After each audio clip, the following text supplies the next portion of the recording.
Good afternoon, experts. Good Uh, afternoon. I appreciate this opportunity. As I've been introduced, my name is Anastasia Vialu, and I regulate the environmental assessment experts at NEMA, but I've been in the West space for close to 5 years now. So I just go ahead and share my screen so that I can do my presentation.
Uh, uh, Mr. Kimutai, maybe you can share from your side.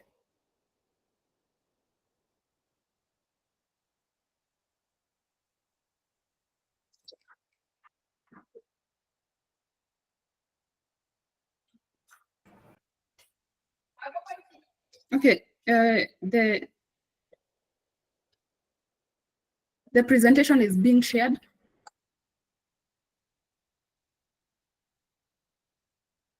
Yeah, I'm asking Mr. Kimutai to share from his side. I Yeah, seem not to. he's in the process of sharing. Kindly you All right, acknowledge upon seeing it. all right, all right.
Yeah, I now have the presentation.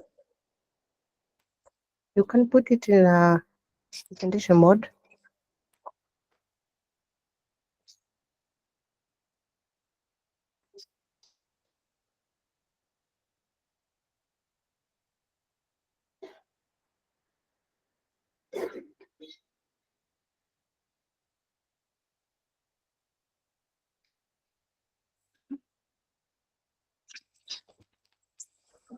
Eh, At the foot of the slide, we have the presentation mode.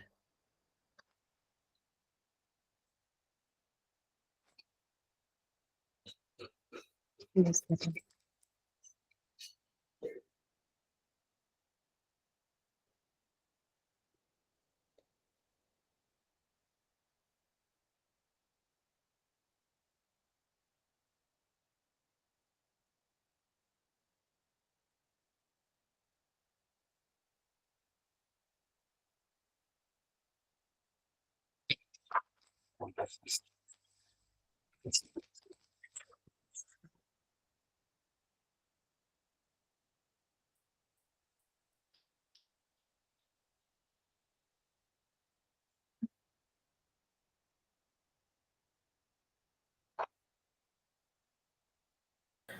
Uh, Kindly, Anastasia, you're being requested to proceed as it is because we have some um, issues with the presentation here.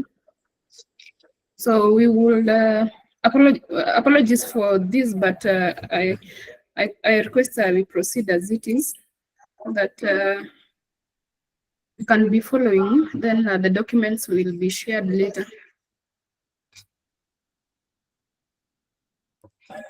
Okay. So thank you. The presentation is on extended producer responsibility, integration into environmental assessment in Kenya. Yeah. Next slide. So that is the outline of the presentation. I'll give a bit of extended producer responsibility background globally, and then our provisions for extended producer responsibility that is found in the Sustainable Waste Management Act of 2022. Then we will look at the extended producer responsibility obligations and the execution of those obligations. Then we will look at the integration of extended producer responsibility into environmental assessment. That is both the EIA and the audit. Then we will, under that, we'll look at the extended producer responsibility plan, and we'll be good to go. Next.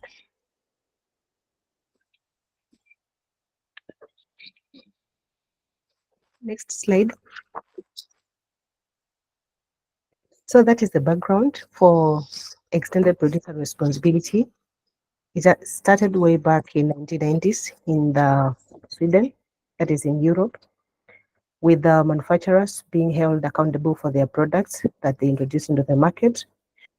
And extended producer responsibility describes the life cycle of a product and packaging when it's sold or distributed by the manufacturers or the brand owners.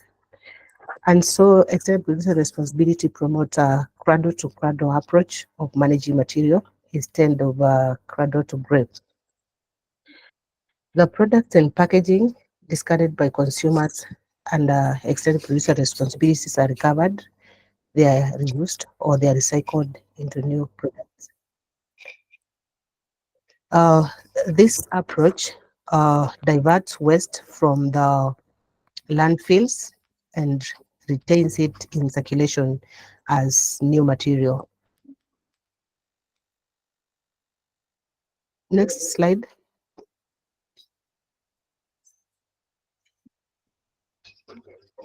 So extended producer responsibility is aims at transferring the cost of collection and treatment, the disposal of products and their packaging at post-consumer to the manufacturers or to the producers. After the 1990 in Sweden, the next online was German in 1991, where they established extended producer responsibility for packaging waste or packaging material. Then after that, we have the OECD, where they came up with the extended producer responsibility for end of life product, that is to avoid the pollution. Then next was the European Union, that is the European countries, where they had this approach for management of waste electrical and electronic equipment, end of life vehicles and batteries. Then later there was a directive from the EU, that is the European Union, on extended producer responsibility for household packaging, pharmaceuticals, and the lubricants. Then maybe I can request, if this is not quite clear, I can now display from my side. Kindly do. I got some ICT guru here, so in a few seconds it will be with you. Okay, we will appreciate that.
Are we still on? We are still on. The facilitator requested to be given some time to share the presentation from her end. So we are waiting upon her to give us the feedback or to share the document. Anastasia, are you still on?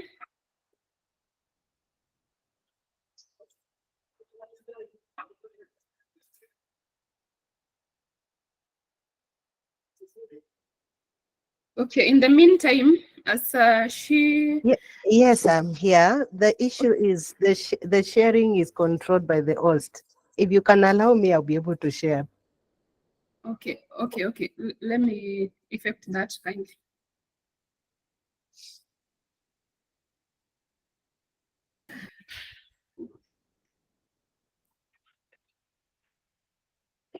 Yeah, we have allowed you. You can confirm that. It's still inactive from my side. What's happening? Yeah.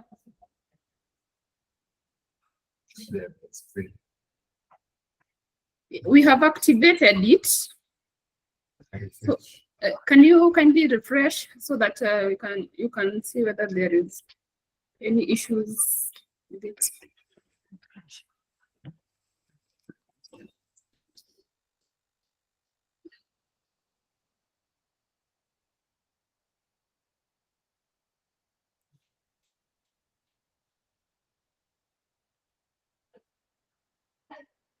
Anastasia?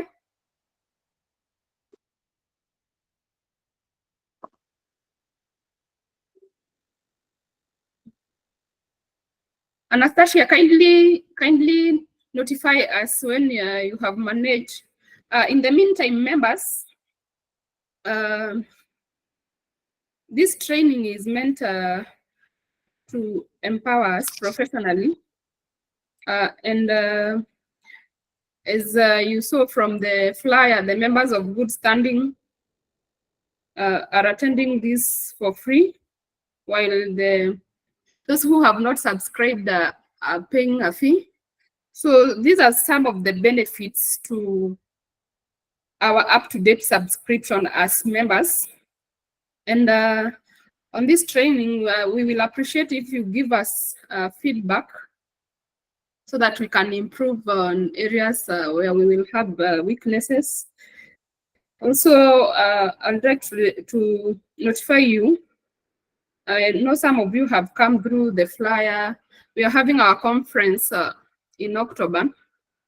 So kindly register, submit abstract for presentation, and be actively involved in the EIK activities for enrichment of your professionalism.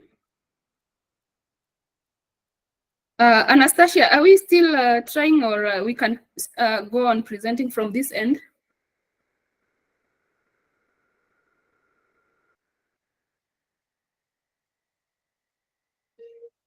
The sharing icon is still inactive from my side, so I'm not able to share anything. Okay. Or maybe you can then make me a co-host. We have already done that. I don't know where the problem is. Give me 1 minute, I check. Can I help?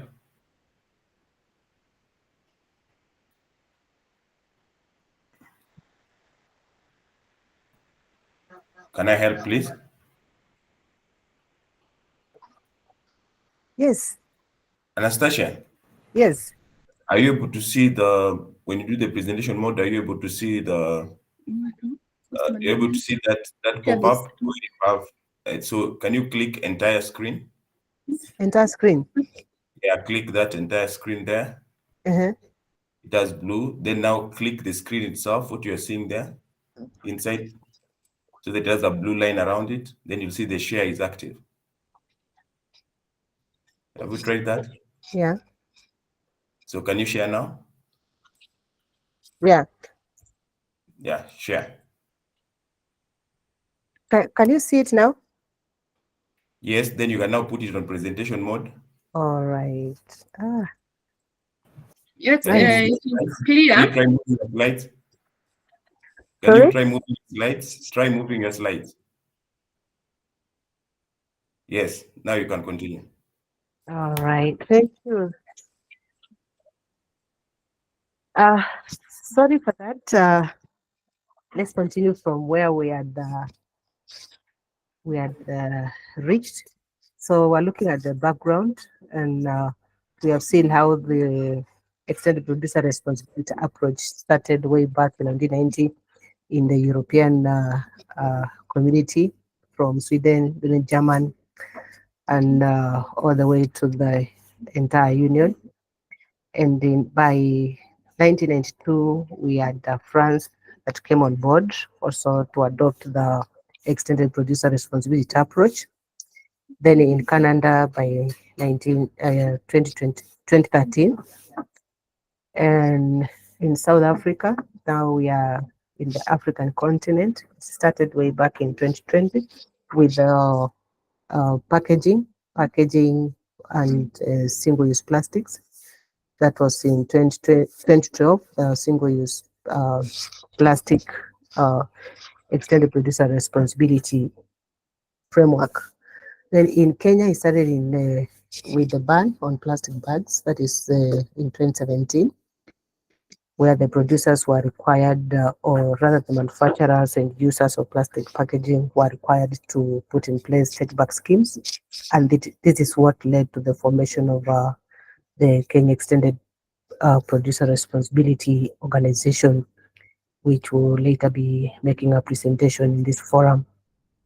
For the ban on plastic bags, there was the issuance of clearance for primary industrial plastic packaging for users of products that have no alternative packaging. And it is these users and manufacturers that are expected to put in place take back schemes. So the ban also triggered the move concerning the management of PET material, that is the PET bottles. And as a way of managing PET bottles, the private sector, with the Ministry of Environment, came up with the framework of cooperation on the management of PET waste. And this is what led to the formation of PETCO, that is the Producer Responsibility Organization that manages PET material or waste. So because of the challenges that the KEPRO and the PETCO went through, they approached the government in search of a legal framework that could uh, uh, guide mandatory extended producer responsibility. And that led to the development of the National Sustainable Waste Management Policy that was launched in UNEA 5 in 2021. Then in the third policy, we have the Sustainable Waste Management Act that was ascended or that was enacted in 2022 July. And the objectives of the Sustainable Waste Management Act is to promote sustainable waste management, to improve the health of all Kenyans by ensuring a clean and healthy environment, to reduce pollution, environmental pollution, to promote uh, effective waste service delivery, and to create an enabling environment for green economy, that is through recycling and recovery, to establish infrastructure that would promote sustainable waste management, and to promote or to accelerate circular economy practices. Under the Sustainable Waste Management Act, that is Section 13, is the one that provides for producers to bear extended producer responsibility to reduce pollution and environmental impact of the products they introduce to the Kenyan market. And that section provides for producers to bear their responsibility by individually or collectively.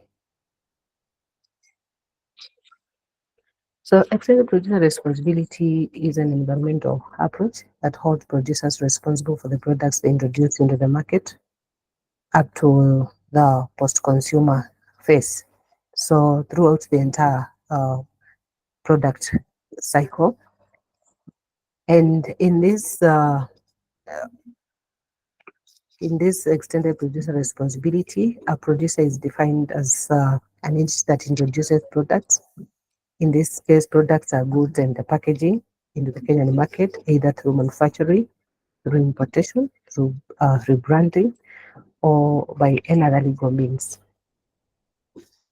Extended producer responsibility is the one that domesticates or rather helps in executing the principle of polluter pay. This here we have both the before the extended producer responsibility approach and after the extended producer responsibility approach. So initially, the producer's responsibility used to end at the point where they introduce the products to the market. Then after that, there is the consumption and the disposal, and that has led the dump sites that we have and the uh, inappropriate waste management that we have currently. So with the introduction of extended producer responsibility, at the end of consumption, you can see that arrow that is taking the material back to the producer, that is through either reuse of the packaging or whatever remains after consumption, either recycling or another means of recovery of material. So in that case, then the dump site is done away with because there's no material to be deposited to the dump site, since all the material is being taken back to circulation through the extended producer responsibilities.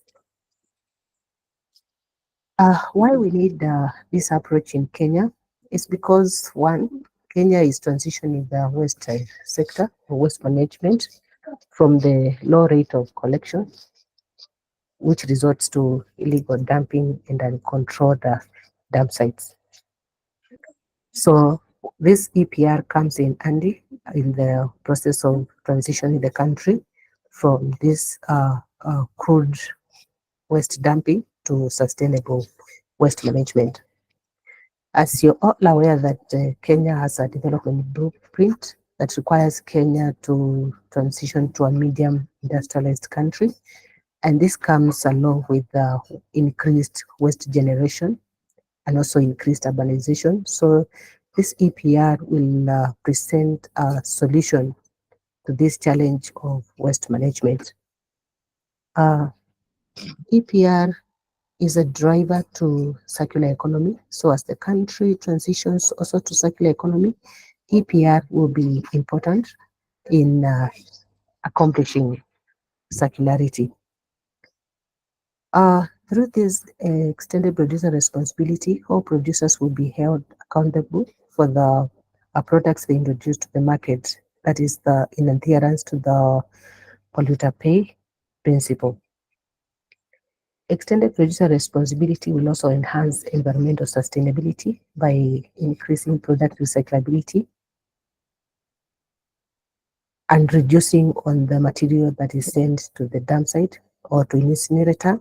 And this also reduces environmental pollution resulting from emissions, that is from the landfills as well as from incineration process. This approach will also trigger the establishment of environmental friendly designs by the producers, that is in the effort of reducing the waste that they generate and even the environmental footprint for their products. So this is the justification or the reason why in Kenya we need to embrace the extended producer responsibility approach. Uh, and extended producer responsibility, these are the obligations. There are obligations for the producer. There are also obligations for the public. So the producers will be expected to establish post-consumer collection and take-back schemes at after the product has been consumed. The producers are expected to put in place measures of collecting whatever remains and taking it back to the producer for reprocessing or for reuse. The producers who are expected to register and provide reports on the status of implementation of their extended producer responsibility measures. The producers are expected to design product and packaging material that minimizes waste, facilitates the reuse, and that are environmentally friendly. That is the eco design that I previously talked about. Uh, The producers will be expected to take both financial and physical responsibility for the management and treatment of their products at post-consumer. They will be expected to provide information on the quantities or volumes of products introduced either through manufacturing or through importation. And the producers will also be expected to provide consumers or the public with information on their roles in the management of their products. If you look at some of the products currently, you can see they have a recycling icon to show that that product or that packaging can be recycled. Some of them have information on where you can drop the product after use. All that information is for the consumers, and it is the role of the producers to do that. The producers are expected to create awareness on the management of post-consumer products. They are also expected to carry out product life cycle assessment in relation to environmental management. They're also expected to establish or to provide support to the establishment of secondary raw material markets or avenues of absorbing what has been recovered from their products. And they will also be expected to, probably in collaboration with the government or even with the private sector, to undertake research on emerging technologies to improve material recovery.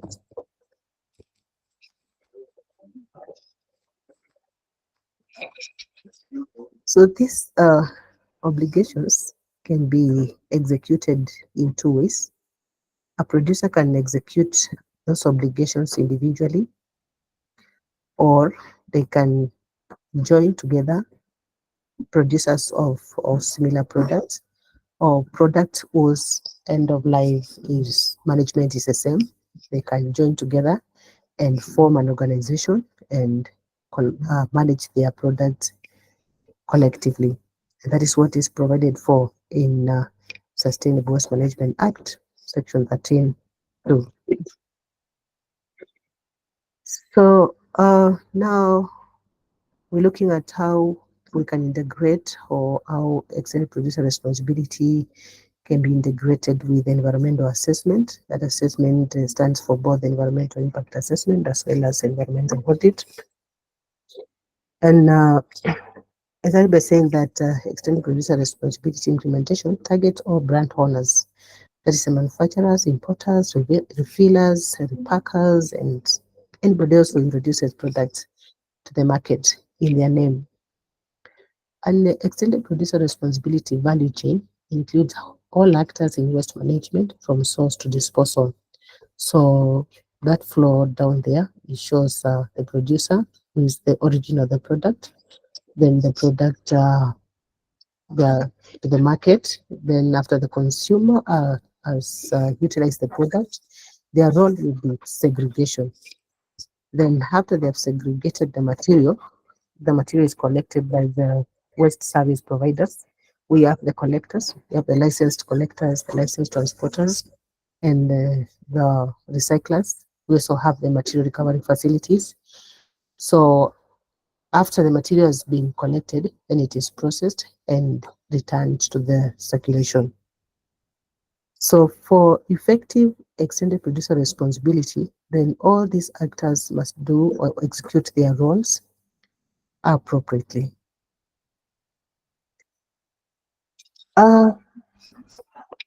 This is how the environmental assessment comes in, or rather how it takes into consideration extended producer responsibilities. These producers could be of two categories: existing producers and new producers. Existing producers, when it comes to manufacturing, they'll be expected, like they'll be undertaking environmental audit. So this environmental audit should incorporate the extended producer responsibility plan, which guides on how the different producers should comply to the provisions of extended producer responsibility. And the EPR will also guide when it comes to the compilation of the environment management plan, as it takes into account the material that is being utilized and the products of that facility and end of life management of that product. When it comes to new producers, of course, they will be expected to undertake environmental impact assessment. Then at that point, the extended producer responsibility plan will be brought into consideration. At the environmental impact assessment, they should be able to identify the products that the producer will be dealing with, the estimated volumes, and the end of life after the products are being utilized by the consumers or by the public, what remains. And then it should be able to address the management of post-consumer phase. So the EPR will be interrogated when coming up with the environment management plan, to just make sure that all the aspects of the EPR plan are put into consideration. So this will be looked at differently. That is when we have the three classifications of environmental assessment: the summary project report, the comprehensive project report, and the study report. For example, if a facility is is making products that generate at the end of utilization, generates plastic waste, at the comprehensive project report, it will be expected that that report will highlight how exactly that those products are going to be managed at post-consumer. Not just an issue of saying that waste will be managed as per waste management regulations or as per MCA. there will be need to show how that waste will be subjected to segregation and how the segregated waste will be recovered in the material recovery facilities and how that material will be retained into the system.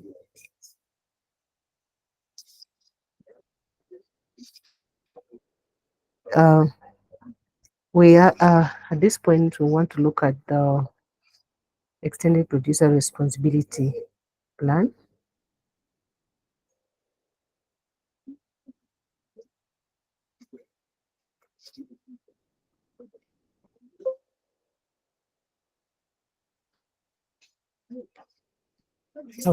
Seems to have a challenge. Maybe then I need to disconnect this to connect another document because I had created an hyperlink. Or our ICT guy, you're still there. No, I'm saying if you have your, you can stop sharing. Then you share your PDF.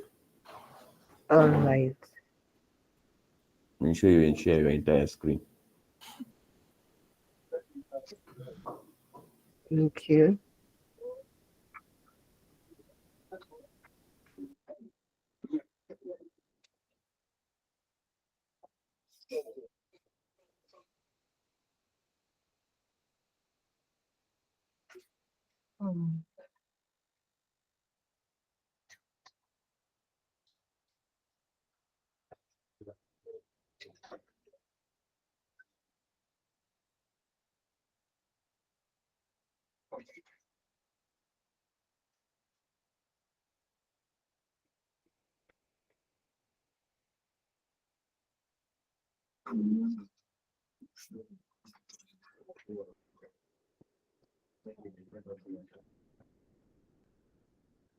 If you can see it, let me know.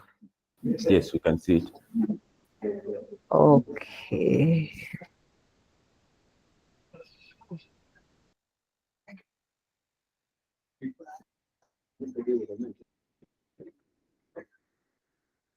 You can still see it?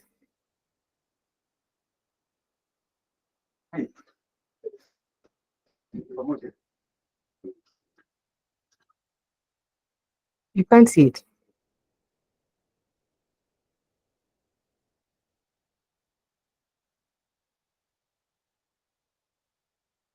Anastasia, I cannot see it from our end. Please share the respective screen and not the computer.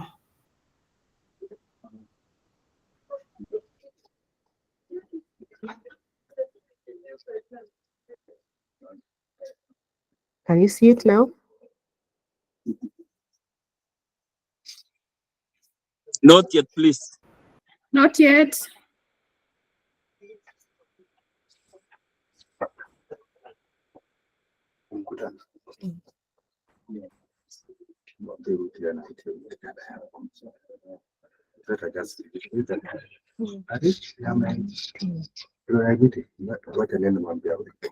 I'll explain to you later.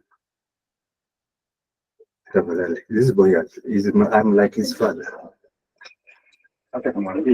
Can you see it now? Yeah, it's coming.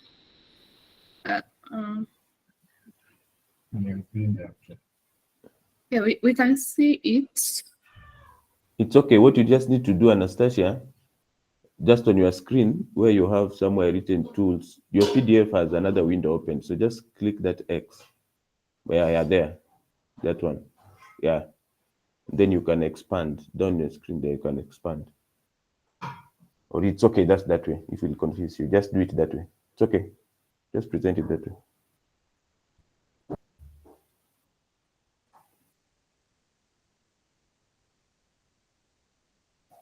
Yes, we can see it.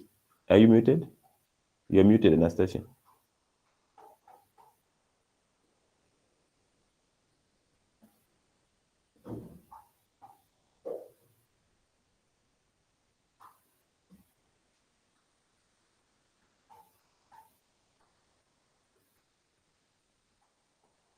Anastasia, kindly unmute yourself. We can't hear you.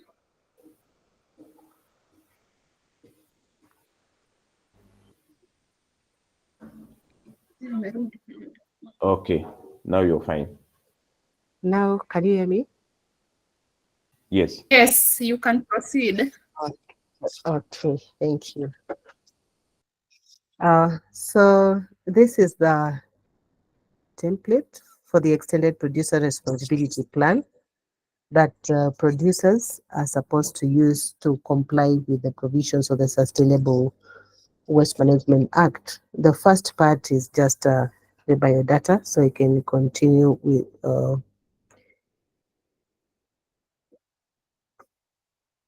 the application type is we either have initial or we have those who are renewing. It's an annual application. And the type of producers, as we've just uh, gone through during the presentation of the extended producer responsibility, we either have manufacturers or importers or converters, fillers, branding or rebranding, and others. Then, under the types of products that they introduce, these are the products that they manufacture, or these are the products that they import, or the products that they introduce to the market by another legal means.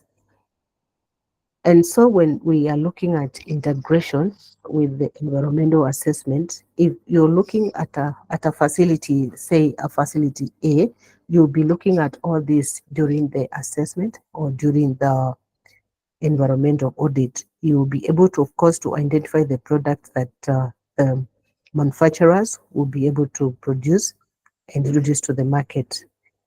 Then the other part is on the quantities or the volumes that they will be introducing to the market. Then mechanisms to be put in place for the identification or the tracking of the product. This could be labeling of the product. Like if a manufacturer is doing a plastic packaging, say plastic bottles, they need to have a way of identifying those products or tracing their products if they are once they are sold out. So that is another area that there's the environmental experts will be looking at how the manufacturers will be able to trace their product or they'll be able to identify their product once they are released from the facility. Type of scheme is where we talked about the individual or collective. Individual scheme is whereby the producer decides to do it alone, and for products that are sold or they're utilized countrywide might be tricky because you'll be then required to put or to have contracts with collectors and transporters in the 47 counties, which might be difficult. So for the collective schemes is where producers join together and they form an organization and they transfer their obligation to the organization that they form. And this transfer is done as a way of payment, subscribing to that organization and also doing payment based on the product or the volumes of products that they introduce to the market. This or a collective scheme is managed by the producers themselves. So if the scheme does not work, or if the scheme fails to discharge the mandate or to undertake the extended producer responsibilities, then the producers themselves are still held responsible for their products.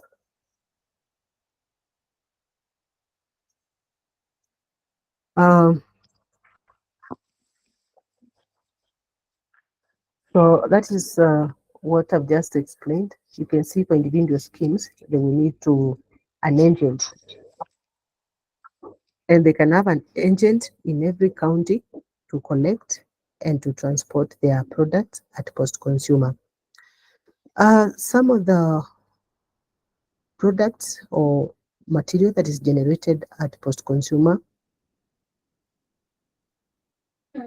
could be the ones listed there: used oil, used cooking oil, oils and lubricants, probably traces in the packaging material, scrap metal, aluminium scrap, paper, plastic, polythene, polystyrene, PET, glass, composites, and all that. That's a list of likely material.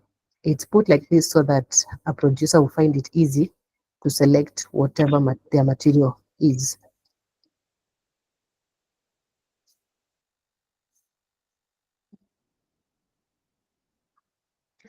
These are the documents that producers will be expected to attach to their EPR plan. And this document will also form part of the environmental assessment reports. Like if you look at contracts with waste service providers, these are the contracts with the collectors, the licensed transporters, the recycling facilities based on their waste stream or based on the end of life nature of their products. Because what we are looking at here is end of life at post consumer. What remains? If it is paper that remains, they will get contract with the licensed paper collectors and transporters. Then they will be expected to establish or drop of points or collection points. That is what we said, the take back points, where consumers can place their products for recovery, for the use or for recycling purposes.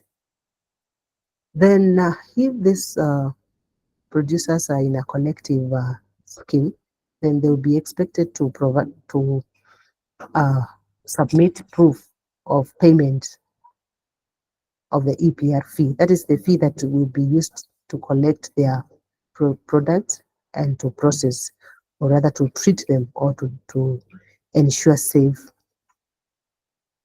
end of life disposal or management. They will also be expected to show how they are working with the licensed or with the waste pickers. These are the guys that collect material. Most of them are still informal. They have not been licensed or they have not been registered, but they have a major role when it comes to collection or aggregation of material.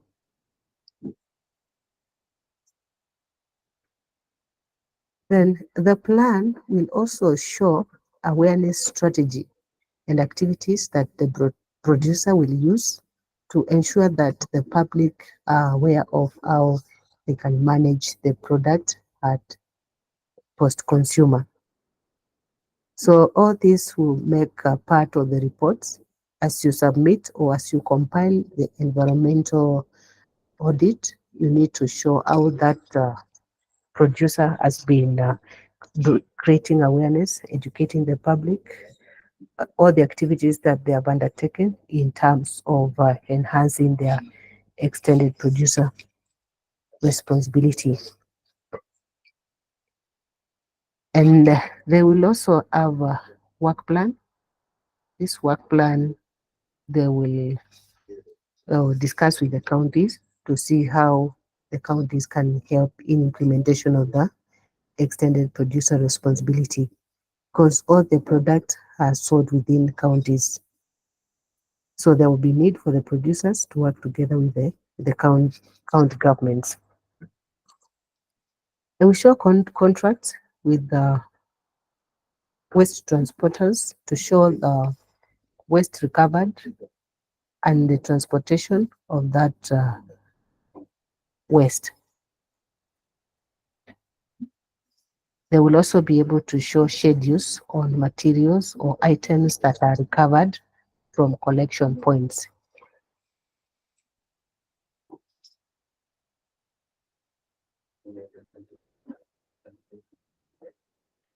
They will show contracts with the waste processing facilities, maybe incineration, recycling facilities, or landfill for waste that has no value. So I will stop sharing at this point. But this is close to the end of my presentation because I think when I go to the PowerPoint, that is that is my last slide. So I can either stop at this point so that we can discuss if there are any questions, or then I will come to the end of my presentation.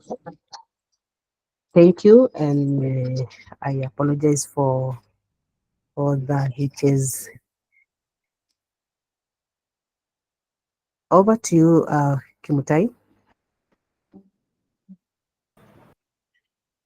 Thank you, Anastasia, for the well-articulated presentation. We highly appreciate. At the chat section, we don't have any questions on the topic at hand, but we can give some members a chance to ask a question, comment, recommend, or anything you want to say in line with the topic which has been presented by our able EIA section head, Anastasia Bialu.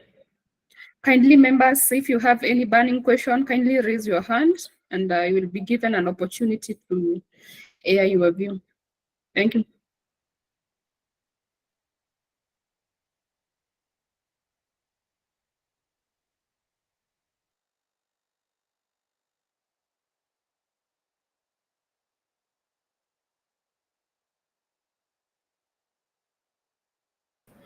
Candy, you can go ahead. I have a question. Maybe just to find out if there are agents already in the country that are collecting this waste. And when you talk about agents, is there like a way that an organization is identified as an agent, or it's just organizations that will position themselves as collectors of this post-consumer, after products have been used post-consumer?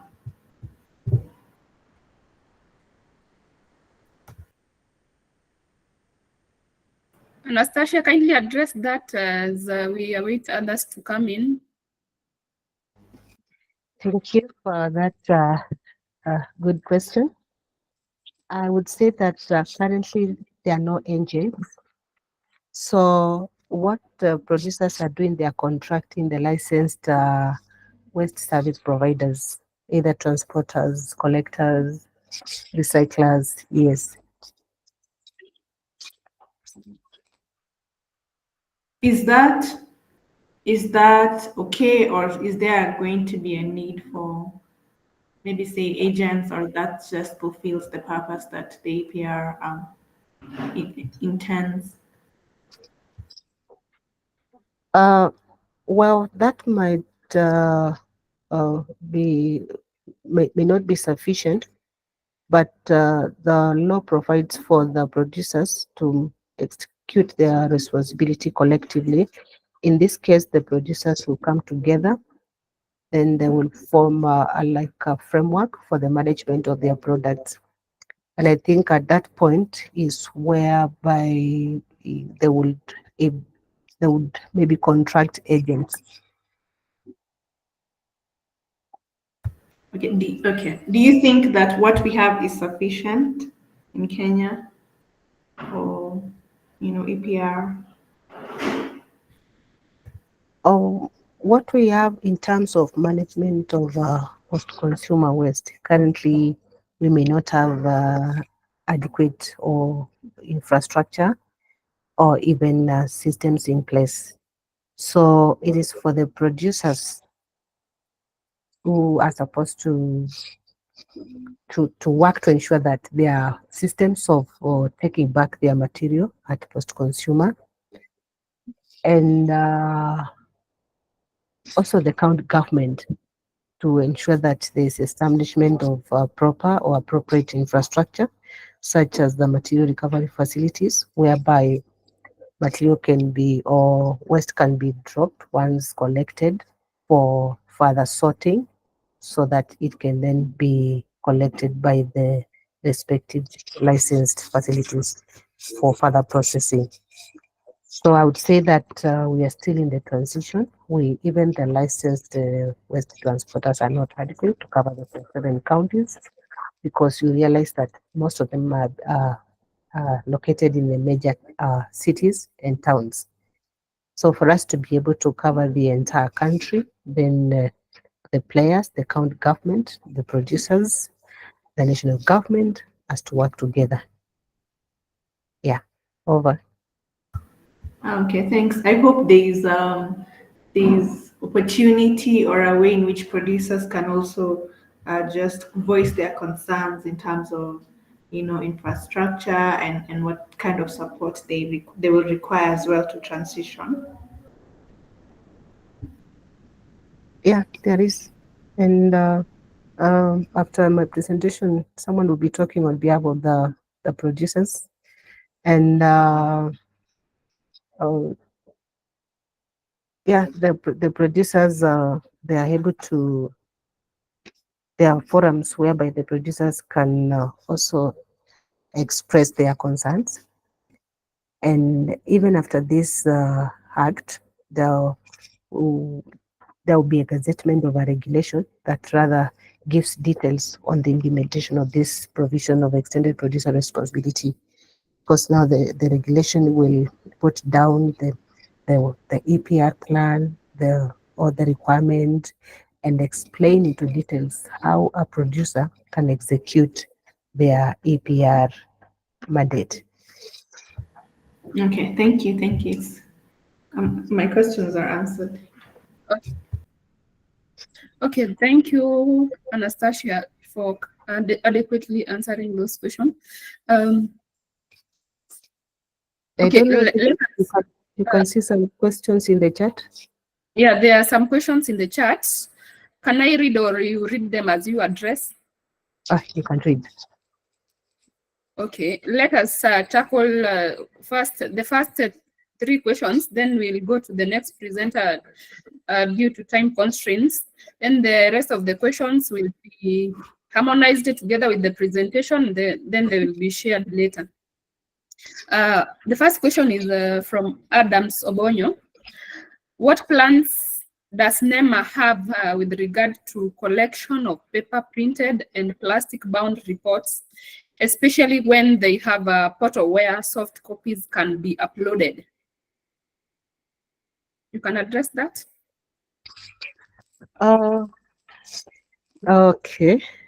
I think the person or the author of this question is concerned about reducing the paperwork, or which is of course a good strategy in reducing waste.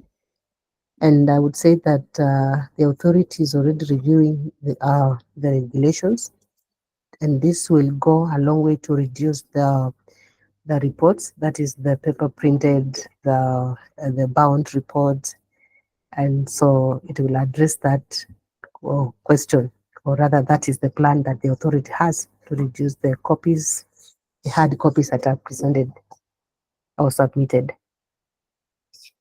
Yes. Okay, thank you. The next question is from Gawale Kalicha. She's appreciating the presentation. Then she's asking, suppose I am a producer, what are the standard charges in Kenyan shillings by experts from an extended producer reports? It's not clear. I don't know whether it's asking whether we have experts who undertake extended producer responsibility or is asking of the management of the product. It's not clear to me. Gawale, can you kindly come on board and expound your question?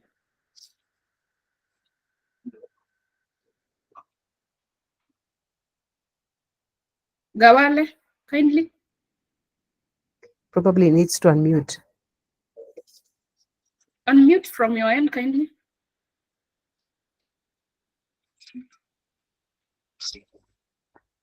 Mm. We could take another question.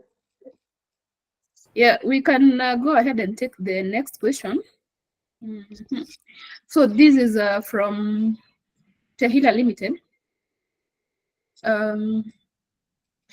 Your slides indicate EPR regulation. Is it in place? Can you address that, Anastasia? EPA regulations is still in draft. It's not yet gazetted. So currently we're implementing extended producer responsibility as per the provisions of the Sustainable Waste Management Act, that is section 13, 1 and 2. Thank you. Members, kindly let's go to the next presenter kindly.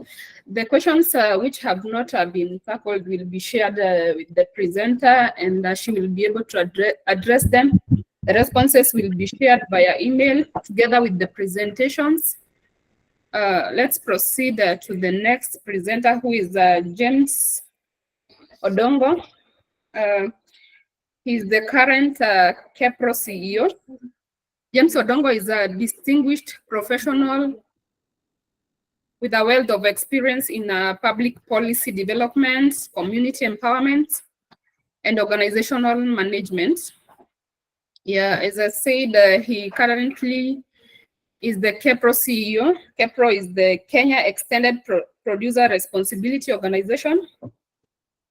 He will be able to give us an overview of the implementation of EPR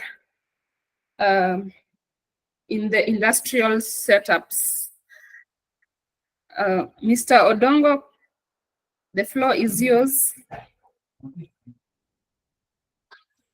Okay, thank you very much. So due to time constraints, I think I had assumed I'd be the first one to present.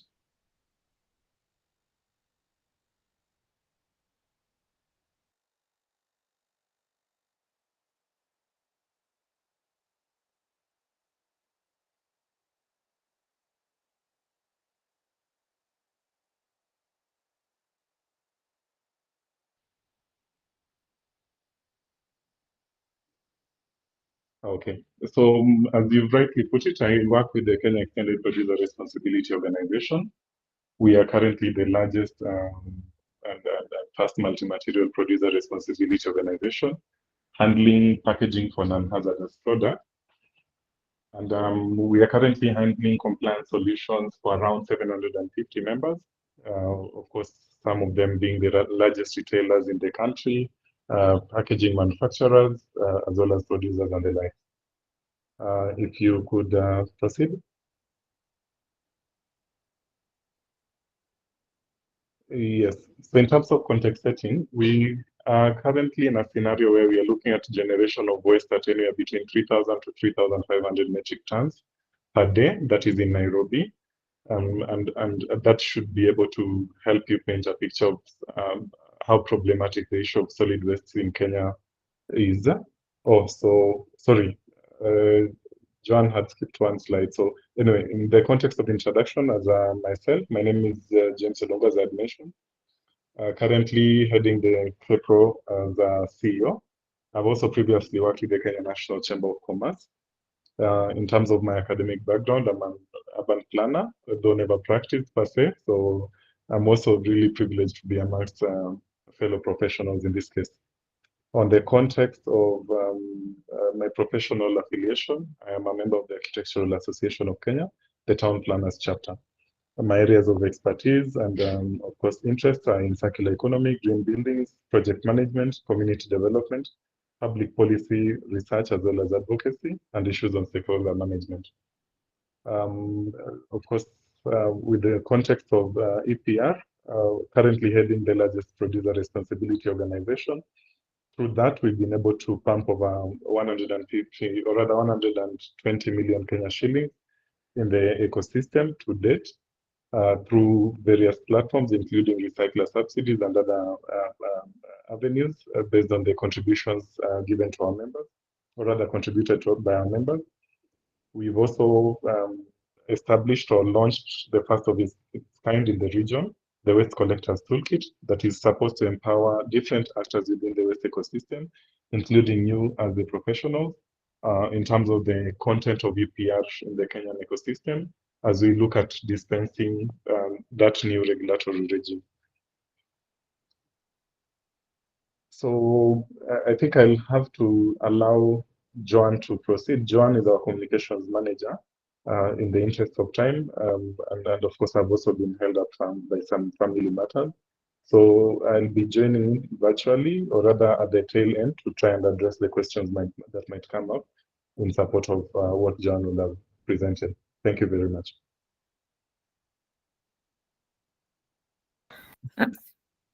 Thank you, James.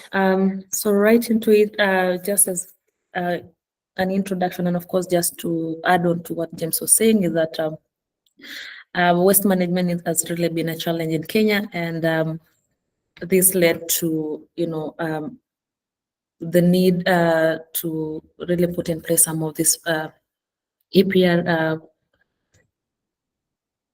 in the country. And according to the World Bank, the Nairobi city, for instance, at the moment generates between 3,000 to 3,500 tons of waste per day. And of course, in the next slide, I will also be sharing with you a report still from JICA, also talking about the amount of waste that is generated in the city. So the private sector waste collection companies only collect waste to dispose of poorly, most of them usually ending up in the dump sites. And this situation further compounded by the fact that Kenya's waste and recycling ecosystem is largely informal sector driven. So the implementation of the Sustainable Waste Management Act of 2022 and the resultant EPR regulation is expected to revolutionize the management of waste in Kenya by promoting the adoption of circular economy principles while encouraging product stewardship and resource efficiency. Still towards the Kenya's journey, sorry, this is the slide I was talking about, showing the waste generation in Nairobi, a study done by JICA in 2010. So as you can see, there's about 3,000 tons, metric tons per day generated by Nairobi city alone. And approximately 70% is collected and 30% is not. Out of this 70%, only 20% went to recycling companies, while 50% ended up in the landfill. So still on Kenya's journey towards circularity briefly, in 2007, the Vision 2030 included among its flagship projects the development of a sustainable waste management system in 5 major cities. Then in 2010, the Constitution of Kenya also guarantees every citizen a claimable right to clean and healthy environment, which of course now the national, or in 2013, the National Environment Policy stating that the government will develop an integrated national waste management strategy. And in 2014, the National Solid Waste Management Strategy by NEMA was established as a common platform for action between stakeholders to systematically improve waste management. Then in 2017, this led to the banning of single-use plastic. Just briefly, let me also talk about the linear recycling and circular economy. So at the moment, Kenya is still in the linear economy, where most waste end up in the landfill. So that we just take from the environment, we make, and then we use, and then a lot and ends up as waste. But one thing that, like James was talking about, is that KEPRO, our hope is just to help Kenya, transition into a recycling economy, finally ending up in the circular economy. And for the recycling economy, we hope to have, whatever is taken from the environment is produced, and then we are able to recycle a bit of it. But for the circular economy, then that means nothing ends up in the landfill or as waste. Everything that we have is produced, we use, we reuse, we recycle, we repair. So in a nutshell, I believe also Anastasia has talked about EPR. The extended producer responsibility is an approach that places responsibility from managing environmental impacts over products through its life cycle on the producers. So this is taking the responsibility from the shoulders of a consumer and really placing this on the shoulders of the producers and manufacturers. Then under the regulatory framework, this was designed to ensure that producers take responsibility for the entire life cycle of their products, including the end of life management. Therefore, the origin of EPR originated as a response to the growing concern regarding the environmental impacts of products and the need to shift the burden of managing these impacts away from the society and towards the producer. The aim of EPR really is holding producers accountable. So EPR aims to promote sustainable production, resource conservation, and reduction of waste. Real quick, the legal mandate of Sustainable Waste Management Act. So it provides, it seeks to provide the sustainable management of waste, reduce pollution, and promote circular economy practices for green growth. The Sustainable Waste Management Act also provides for creation of extended producer responsibility, that is the EPR schemes, as well as circular economy for reduction of waste. And under this, we have waste is, breaking the function of waste, or rather the waste is devolved function at county level. Then we have the material recovery facilities to be created and landfills to be avoided. Then segregation at source is a requirement, and then the EPR schemes are to be put in place to facilitate the polluter pay principle. And then also NEMA helps with the enforcement of the same. So real quick, this is just also to speak to what James had talked about in terms of KEPRO's history.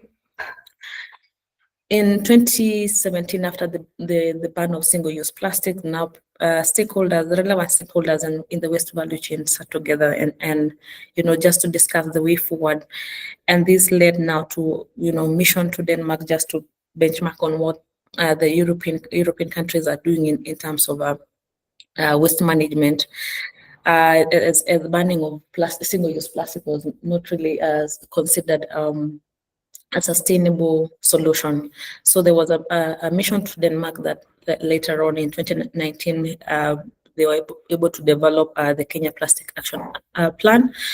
And in 2020, the development of the model PRO business plan, with the PRO standing for Producer Responsibility Organization. And so in 2021, KEPRO was launched and incorporated with the support of Kenya Association of Manufacturers. And so far, we just to speak to our impact and presence, we're in 32 counties in Kenya, and we're still growing. We have so far onboarded, or rather, in the recent past, worked with 11 recyclers, and have been able to recover up to 15,000 metric tons of post-consumer waste. And we've also been able to pay revenues to recyclers in form of subsidies up to 100 million. We rolled out consumer awareness campaigns on sustainable waste management practices all over the countries. We recently launched one key program called the Consumer-Led Transformation Program. And with this, we aim to create awareness concerning the sustainable waste management practices, starting with the need to segregate waste at source. At the moment, we're also working with the communities, CBOs, schools, and churches, etc., to just help, the community level practice sustainable waste management. So in terms of EPR now, EPR, back in the days we started, like Anastasia said, the focus initially was on plastic packaging, but the first place that we started on was with the plastic packaging for bread. So with that, there was now the need to have an for the EPR, but this EPR, we need an EPR fee, which is paid by producers, and this really then led to inclusion of a certain amount of money to the loaf of bread. So for instance, as you can see, we had an additional, an incremental cost with EPR that was really approximately an EPR fee of about 0.05 Kenya shillings, about a 0.1% increase to total cost of loaf of bread. So if it was going for 60 shillings, then we'd be having 60.05% shillings to take care of the EPR fee. So briefly, the EPR schemes in Kenya, we have, in 2021, there was a draft for extended producer responsibility regulations that was, of course, based on the polluter pay principle. So far, we've also, KEPRO, we work with 5 waste stream categories, that is plastic, and this includes flexibles and PET plastics, and also the rigid or hard plastics. And then we have paper and carton, then glass, aluminum, and composites. Of course, it's been made mandatory for all producers, and that is brand owners and importers, within 6 months of the enactment of regulations. And then there is also the, of course, we have also competitors and other PROs that are already in Kenya, and of course we have KEPRO, packaging for non-hazardous. Then we have PACPRO, packaging as well. HAPROC, that is a packaging for hazardous products. EPROC, that is electrical and electronic products. And there is also plans underway for an PRO that will handle leather and textile. So EPR fees are usually set by relevant authorities in consultation with the PROs. And as of 2024, NEMA, in accordance with the Sustainable Waste Management Act of 2022, has started issuing restoration orders to producers whose products are found polluting rivers in Nairobi. And at some point, NEMA had also listed these producers, shared them on social media, and restoration orders were shared to the different producers to start taking action. And from this point, we as KEPRO, of course, work with our members to just help our members ensure that they comply with the requirements from NEMA, doing cleanups. And if you follow us on social media, we had sometime in March shared some of the activities that we were doing, especially helping with unblocking of rivers in Nairobi, that is the Mathare River, Nairobi River, and the likes. So real quick on opportunities arising from implementing EPR, one is it serves as a catalyst for transitioning towards a circular economy model. Secondly, opportunity to tailored EPR frameworks that align with the local context and address specific challenges. We also believe that we could, now this is calling us to really partner with international organizations and donors, of course, to build capacity and infrastructure around EPR. There's also potential for innovative solutions and technology adoption in waste management to optimize EPR processes. And lastly, of course, job opportunities coming up from the same. Of course, there are also challenges that we expected to be faced, and one of them would be the challenge that that is being faced so far is lack of awareness. Of course, we need to appreciate the fact that EPR is a relatively new concept here in Kenya, and so there's still lack of awareness, especially for anyone who is involved.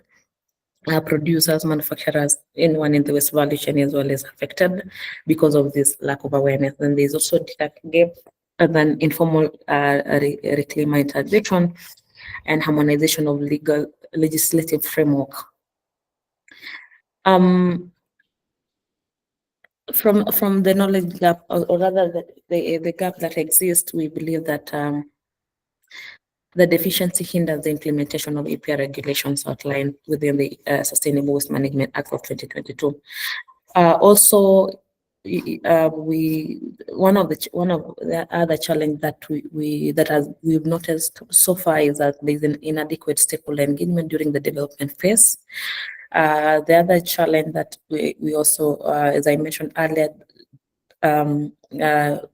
or rather, to address this knowledge gap, we propose a comprehensive multi-tiered stakeholder awareness campaigns to be implemented at county level. And these are some of the things that we at KEPRO are currently doing, working with different counties, at the county level, just to help create awareness around EPR and the Sustainable Waste Management Act. Something else is targeted outreach, tailoring educational materials and workshop design for each stakeholder groups, be it producers or consumers, recyclers, waste collectors, CBUs, their role, and of course, the role of each and every one on the value chain. So a significant knowledge gap exists regarding EPR, of course, and sorry. In the informal, one of other key challenge that we also seem to face is the informal reclaim integration. So, of course, at the moment, the recycling, or rather the waste collection is really at the informal sector, and of course, the integration is planned to be achieved through pilot subsidy payouts on waste pickers by the packaging PROs, creation of awareness on EPR policy, and pooling of funds from organization of informal sector to be formalized, and that there is also involvement of the informal sector in key sector decision-making processes, e.g. Participation in the advisory board. Some other challenges, of course, is lack of adequate infrastructure, and then there's the financial constraint, of course, coming in when the producers struggle with the financial burden of implementing the same, and then the setting up of EPR fees and then subsidies to waste management operators as well. Each stakeholder in the waste value chain, we believe, also have a role to play in the EPR implementation, just like the government and the regulatory bodies such as NEMA would help us in development and enforcing of these EPR policies, regulation, and frameworks. Producers would then have a role. Producers and manufacturers will then have a role of designing and implementing systems for waste collection, recycling, and disposal. We have the waste management and recycling industry, where they can help us with managing collection, sorting, and recycling of waste materials. Consumers and general public then helping with participation in, of course, the waste separation and proper disposal, of course, starting at the household level. And then the academic and research institution doing research and providing technical expertise and knowledge sharing to inform on policy development. Lastly, NGOs, international organizations, and civil society can help us with raising awareness about EPR, and of course advocating for stronger environmental policies, supporting capacity building, technical assistance for EPR implementation in the developing countries as well. So yes, each and every stakeholder plays a key role, whether in the value chain or those external stakeholders as well. So in a nutshell now, for environment, for rather the opportunities now that the participants, of course, in this call, I expected to gain from this could be, of course, professional EIA services for especially when it comes to construction of MRFs, that is the material recovery facilities. Professionals can also specialize on the product life cycle assessments, audits, that is, for instance, recycler contracts that are and monthly volume declarations, awareness, that is, consultancies, research experts, especially on waste assessment surveys and audits, and then of course enhanced scope of practice now, where with the introduction of APR, then there's a wider scope, and then increased demand for your services, of course, and then also an opportunity for you to collaborate with producers and manufacturers.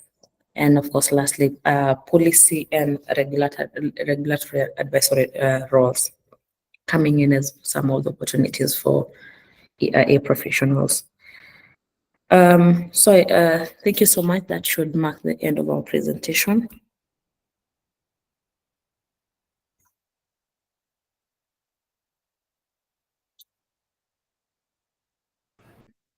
Thank you so much for that elaborate presentation. I'll call on members, or one member can make a comment on the presentation.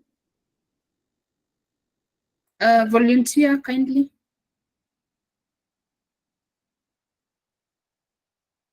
Caroline, you can go ahead. Thank you for the elaborate presentation. And just two questions. There was a part where on your presentation where we had the price of bread going up by, was it 5 cents? So that cost is being transferred to the consumer. That was one. And then secondly, with regard to waste management functions in the government, we have the county governments are the ones responsible for waste management, that is collection all the way to the disposal. Now, with this collection of funds by the organization, how do you collaborate with counties? Do you finance the processes? Do you pay part of it, or how does it work?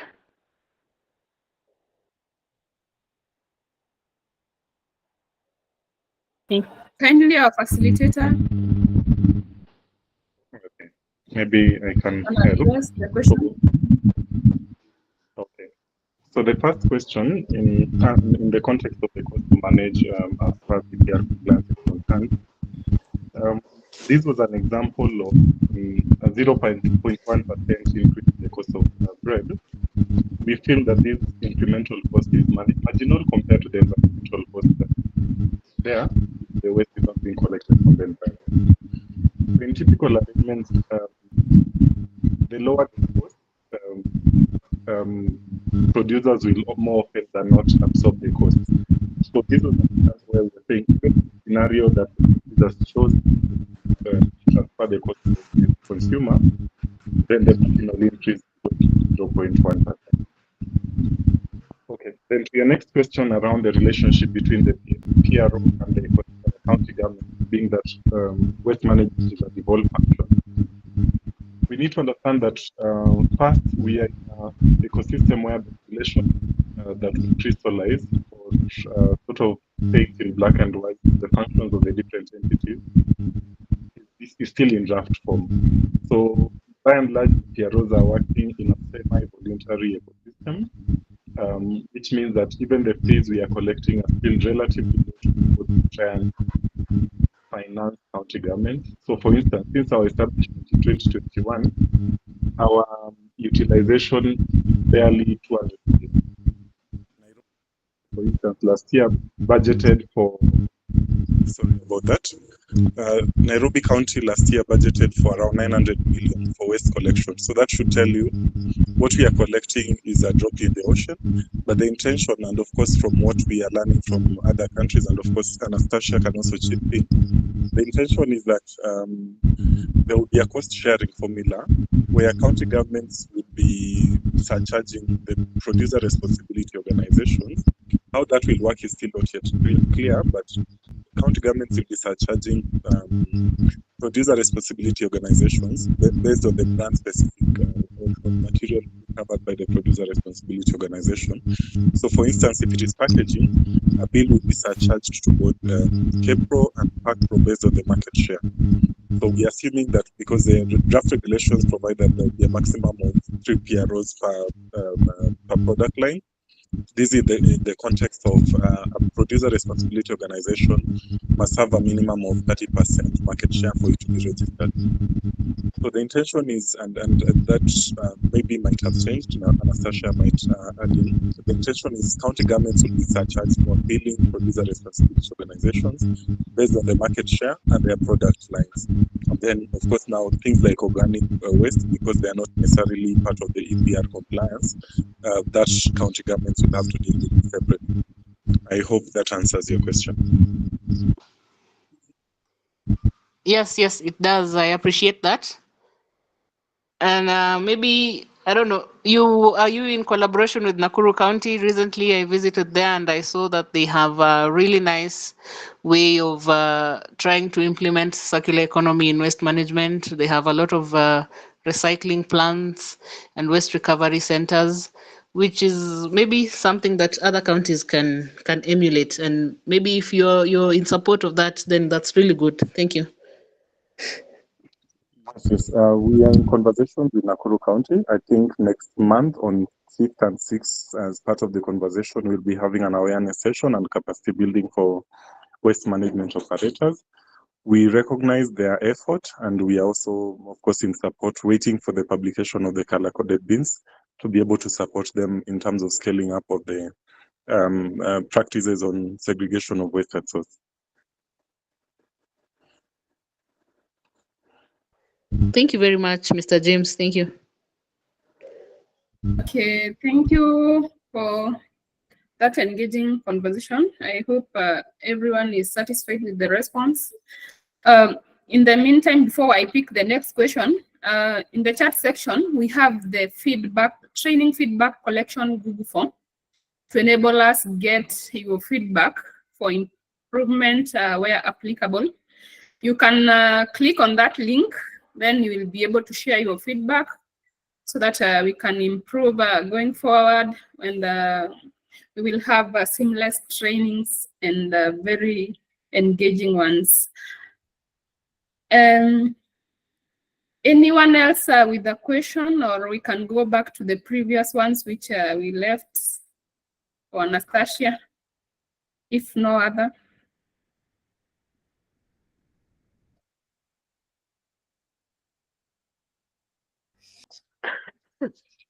Maybe I can say something on the working relationship between producer responsibility organization and the counties, bearing in mind that the mandate of waste management is purely docket of the county government. It is expected that the PROs, the producer responsibility organizations, will have with the county government public-private partnership, because the PROs will not be able to probably establish facilities in all the counties, but they can have a working model where the county government can provide probably land, then the PROs provide resources out of the fees that are supposed to be used for collection, so that they can work together to establish the material recovery facilities or to establish the waste collection points where material can be collected for further processing or sorting and treatment. Then, because after material has been collected and sorted in the material recovery facilities, that will provide high quality recyclables or material that can be now processed by the recyclers. Then there will be a contract or like a contractual agreement between the recyclers and the PROs on how this material can be collected and processed. So it's a network. So all these parties, each has to be to undertake their role well for the successful implementation of EPR. When it comes to the undertaking of environmental assessment, I forgot to mention that for all establishments, they will be required to to factor in the aspect of waste segregation and to have an infrastructure, a small one that can facilitate segregation within that, say, an estate or whatever premises it is, so that once the occupants of the estate do segregation at household, there is an holding site that also supports segregation, where they can place their material awaiting collection by either private service providers or by the county governments. So that is something that needs to be factored in our environmental assessments. Just like we have been taking care of wastewater, now we need to have an infrastructure that takes care of solid waste. Thank you. Over to you.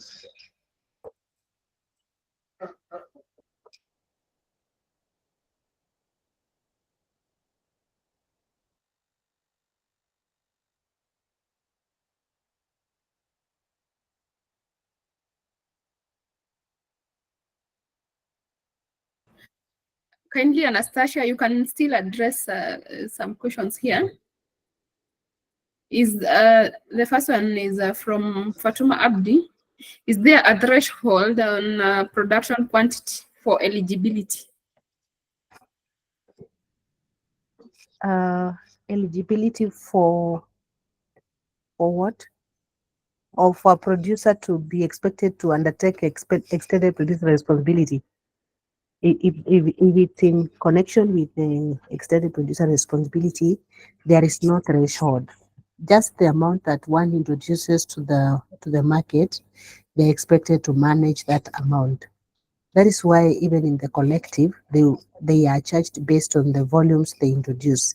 Like if I introduce like 200 pieces of bread, I will not be charged the same way as someone who produces like 1,000. Each is taking care of the pollution they introduce to them. Thank you. Another one from Lydia Boke. Are there success stories whereby a producer has successfully implemented the EPR in Kenya, or it is still a new concept that is to be embraced by producers? Very new, as new as I think 3 years, because this approach started with the ban on plastic bags, where the bakers or the producers in the baking sector were denied clearance to use plastic bags. And they were given a requirement or a condition that they need to put in place the take back scheme for them probably to be cleared. So that goes back to 2020. And it's when this KPRO was established to basically manage the plastic waste emanating from the products of baker sector. So maybe if I can give a success story, not necessarily from this new season or from the transition, but for the longest, Coca-Cola have been doing take back for their glass bottles. And that is why you can never find their glass bottles littering anywhere in the environment, because they have a scheme of taking back their plastic, their glass bottles. And in other countries now, outside Kenya, they have also schemes for taking back their plastic bottles, that is the PET bottles, as well as the aluminum cans. Maybe you take back the plastic bottle, you get a few coins, which you can use for your shopping, just like it happens for the glass bottles. So for the rest of the product, it's still a new concept, and it will work. Yes. Thank you very much, Anastasia. The next question is from Grace.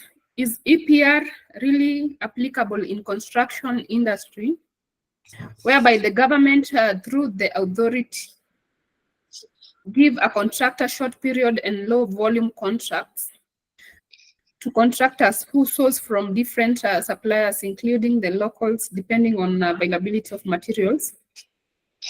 Sometimes you find bitumen in Uasin Gishu sourced from Mombasa being mixed with aggregates locally available. Who will be responsible for the remnants? Kindly address that, Anastasia. Thank you. I know that construction sector is one that has many issues when it comes to resource recovery, because a lot of material that is utilized ends up in the dam sites or even along the roads. And even the cutaway soil or material that is recovered from demolition and construction is the one that is filling our rivers. But it's an area that has great potential when it comes to EPR and circularity. A lot of that material can be recovered and reused. It can be recovered and recycled. And the person responsible for the construction material is still the producer. The person who manufactures the gypsum, or the person who imports into the country and does the distribution or sells that product, should have mechanisms of collecting whatever remains and taking it back, either for treatment, for safe disposal, for reuse, or for recycle. So that is a sector that has great potential. Maybe currently not much is happening, but with a lot of education, awareness creation, it is expected to yield a lot when it comes to construction and building sector. Yeah, thank you. Okay, another interesting one. From Lucy, does the EPR requirement also apply to the agricultural sector, especially those who sell their products to the export markets?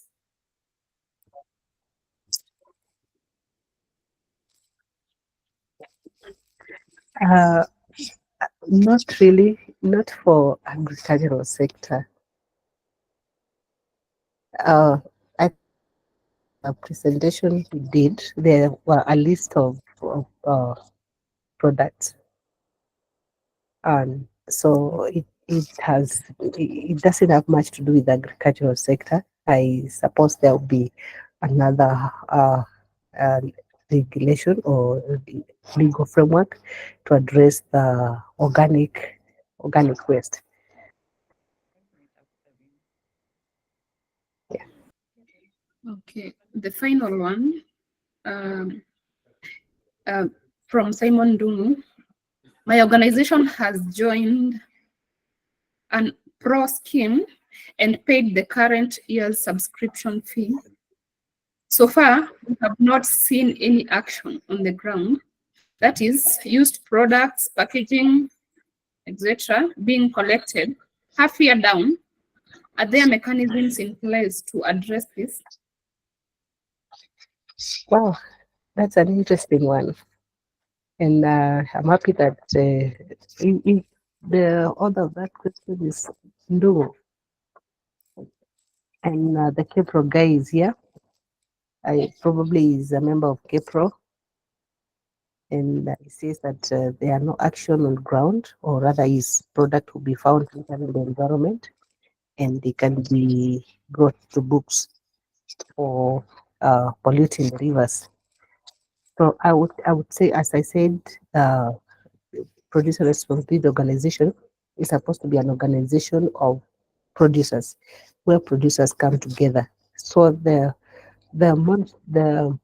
operations of that organization is guided by the producers, or the producers are shareholders of that organization. So if it does not work, then the producers are still responsible for their products. Yeah. Maybe So add Natasha. yes, yes. Okay, I'm not so sure which PRO Simon belongs to. But of course, he can always reach out to us. I think we also need to be cognizant of the fact that EPR is relatively new. The structures are being put in place. We must also be appreciative of us still being in a semi-voluntary ecosystem. So, Simon, if you could reach out to us directly. I think we had our AGM recently just to be able to showcase to you what we're actually doing on the ground, putting in place structures. But just for you to be able to appreciate the work we've done over 15,000 metric tons since we were established. And that is only for flexible. So just for you to be able to also understand how we work, we were only focusing on flexible up until October last year. So when NEMA gave out the notice is when we started now collection of EPR fees for other packaging fractions. So the collection has only started in January. So the last 4 months have been to try and institute and place structures for collection point, development of the EPR plans and the like. And you also need to appreciate that being a new concept, there will always be teething challenges.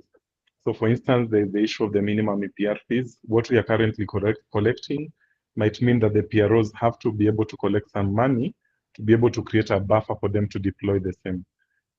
Because the fees we are charging are outrageously low currently because we are in a competitive environment.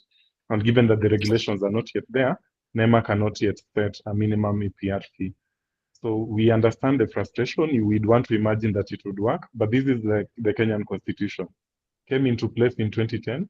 There are some things that are yet to be put in place. So EPR is barely 2 years in the country, 6 months into deployment. So you'll still see a bit of the waste out there, more predominantly the laminates, but the intention is to try and add value and ensure that the same is being collected. So in the process, but if you belong to the KEPRO as a responsibility scheme, then kindly reach out to us through our contact for us to be able to advise on the next step forward. James, maybe I expected you to talk about the contracts that you do with the producers, because in the contracts yes. you also specify the targets in collection, the targets in recycling, and so forth. Yeah. Yes. Yeah, so we are also deploying that. Of course, this was not initially in our business model, but NEMA recently came out with some instructions on us having to get into contracts with our producers.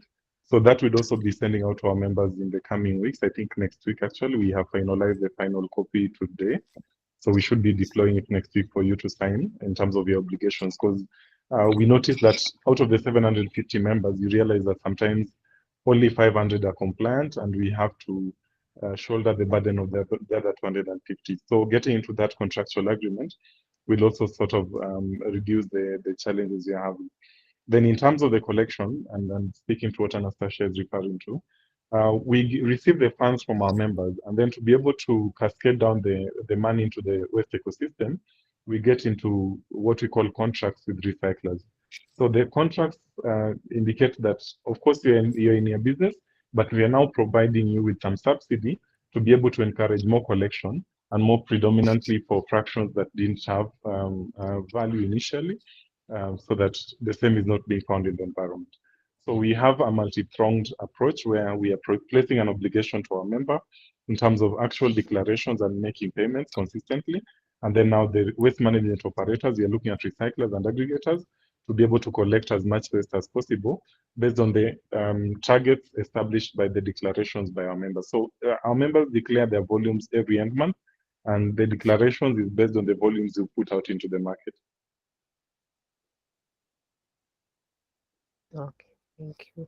Yes. And just to add, Anastasia, for the agricultural sector, you might have forgotten to mention on the hazardous. So issues around the hazardous fertilizers, or rather the sprays and whatever. Maybe you can add to The that. question was The hazardous on the farm product. Oh yeah, on the farm The product. question was, yeah. So farm Okay. products are not covered, but Okay, they yeah, sure. include some farming.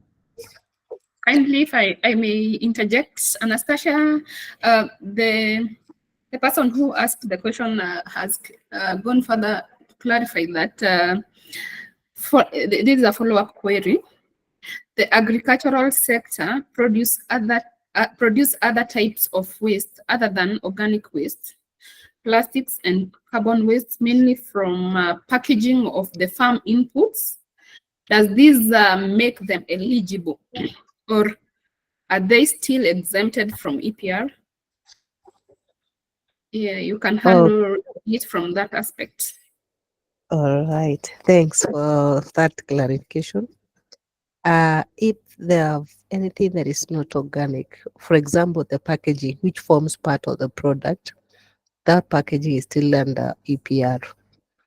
Like if you realize, most of them use the plastic packaging for their products, and they have been obtaining the clearance, that is the clearance for primary industrial plastic use packaging, and so that will be covered by the EPR. When it comes to the inputs, the fertilizers, the agrochemicals, all that is covered under the EPR. Yes.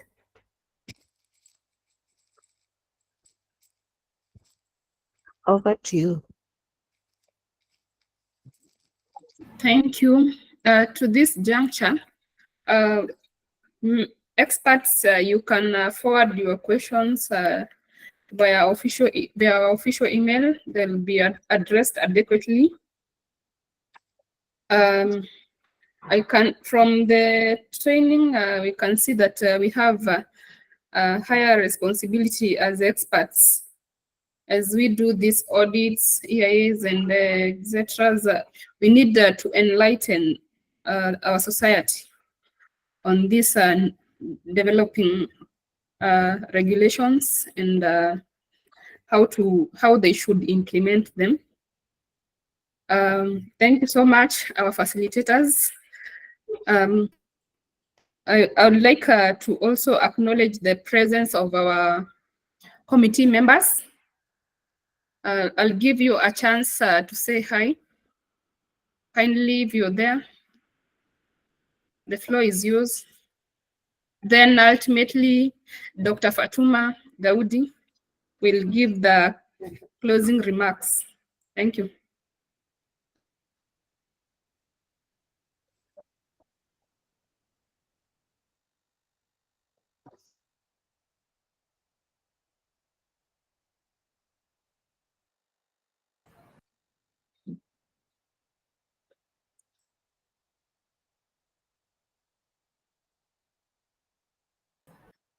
Zelda, are you there?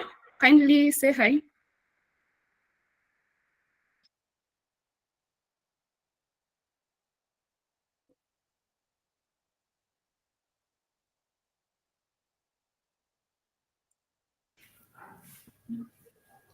Our chair, are you still with us? Mr. Mogambi?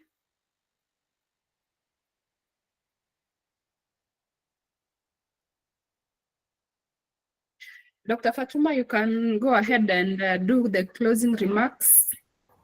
Thank you, Anne. Patient has raised her hand. Maybe she can go first. Okay.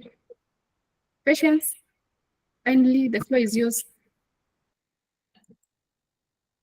She indicates that we are all muted or something. She can't unmute on her side. Are we? Can you hear me? I can clearly hear you.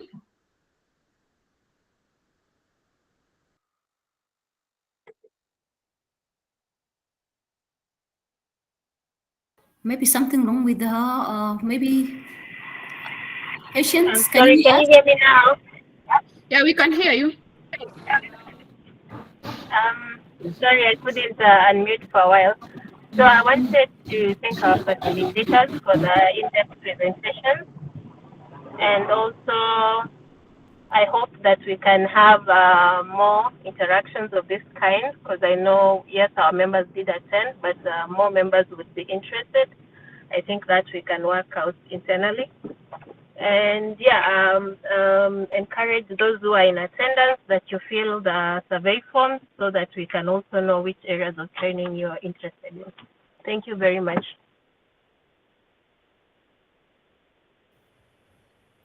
Okay, thank you, Treasurer. Daktari, you can go ahead and do the closing remarks. Thank you, moderator. Thank you, all members present this evening. Good evening. Hope you have enjoyed the conversation and the training. Personally, I would like to take this opportunity to really appreciate the presenters for their very in-depth, interesting, enlightening presentations that also entailed quite a lot of clarifications for our members. That is Bwana James Adongo and our first presenter, Anastasia from NEMA, James Adongo from KEPRO, and his colleague also for the really enlightening and in-depth presentation. Members, I'm sure we have learned quite a lot that also puts us to task in terms of what the moderator has said. We have a responsibility, we have a role as experts to enlighten, create awareness to our members in the society, and as well as incorporate and integrate the EPR in all the activities as experts. I'd like also to take opportunity to, thank the participants for the great time they have given to this training. Everybody was on board from the beginning, very attentive, very encouraging, and intellectual questions asked. Really, you have done us proud today. So we appreciate you. And as my colleague has indicated, we will have, we expect you to keep up with the more trainings, and we also continue with the work where the presenters have left. To the EIK,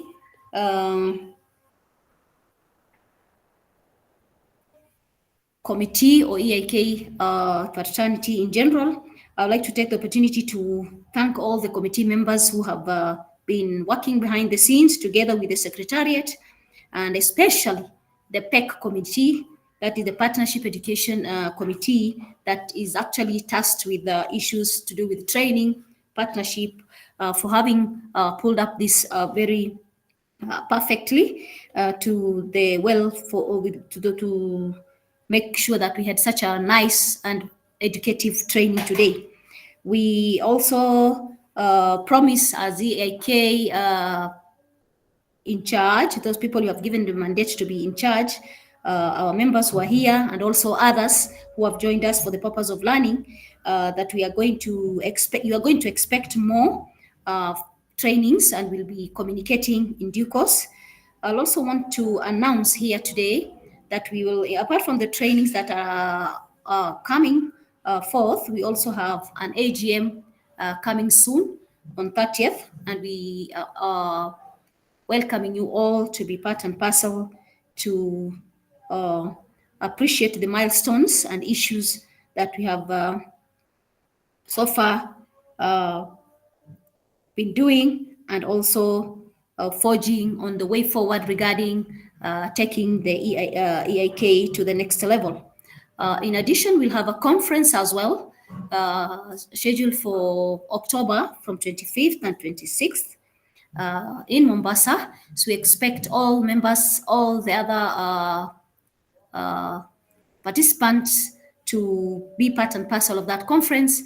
Kindly present your exhibitions, abstracts, papers for that, so that we can engage further. Remember, we are here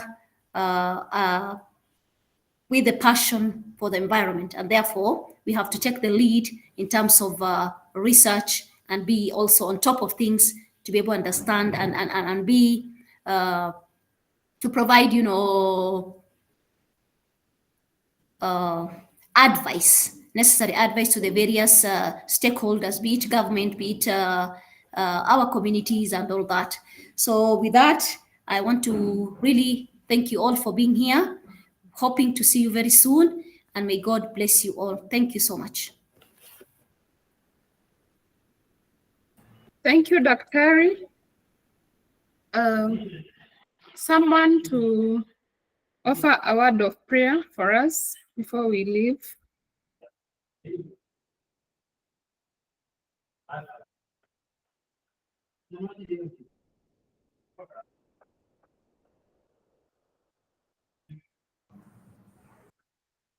If no one is there, Dr. Fatuma, I'll call you back and you'll offer a word of prayer. Okay, let us pray. Somebody, Angware, go. Okay, good afternoon. Good afternoon. Let us believe as we pray. Father, in the mighty name of Jesus Christ, we come before thee this afternoon. We want to thank you for the gift of life that you bestowed upon us, O King of Kings. We are calling upon your Holy Spirit to always prevail upon us.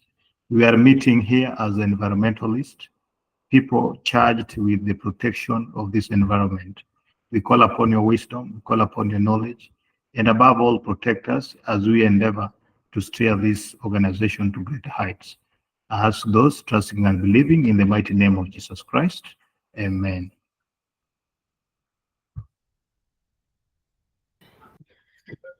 Yeah, thank you very much. You can turn on your cameras and wave as we leave.